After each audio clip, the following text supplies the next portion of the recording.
हे बघा, हा व्हिडिओ काही रिव्ह्यू सारखा नसेलच, जरी तो थोड्या प्रमाणात वाटला तरीही. खरं तर माझं या व्हिडिओच्या माध्यमातून पूर्णपणे मराठी प्रेक्षकांना हेच सांगणं असेल की हाच तो सिनेमा आहे ज्याची आपण सर्वच वाट पाहत होतो. होय, तो आलाय. आपल्या मनासारखा आणि आपल्या इमॅजिनेशनच्या पलीकडला सिनेमा, तोही मराठीत. आणि हा तो सिनेमा अजिबातच नाहीये की एकट्याने जाऊन बघावा.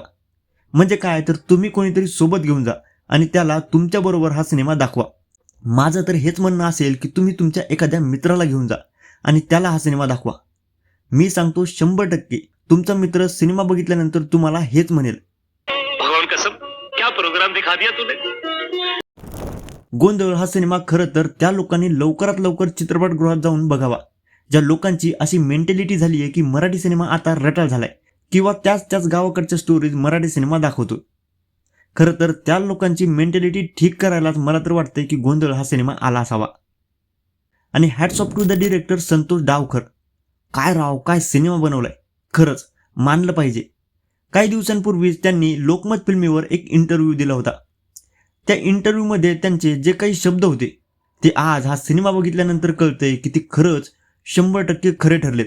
फिल्म अपेक्षेने बघायला जा. तुम्ही फिल्म बघायला बसाल, तुम्हाला 10व्या मिनिटामध्ये आम्ही तुमच्या खुर्चीवरून उचलून घेऊ. तुम्हाला कळणार सुद्धा नाही. सेम भाई, पहिल्या 10 मिनिटातच हा सिनेमा तुम्हाला कसा त्याच्या विश्वास घेऊन जातो हे तुम्हाला सुद्धा कळणार नाही.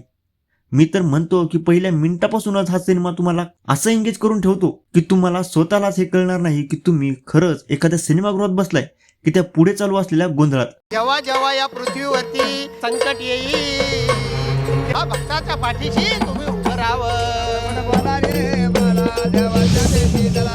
अशी ती नेक्स्ट लेवल सिनेमॅटोग्राफी तुम्हाला या सिनेमातून पाहायला मिळेल.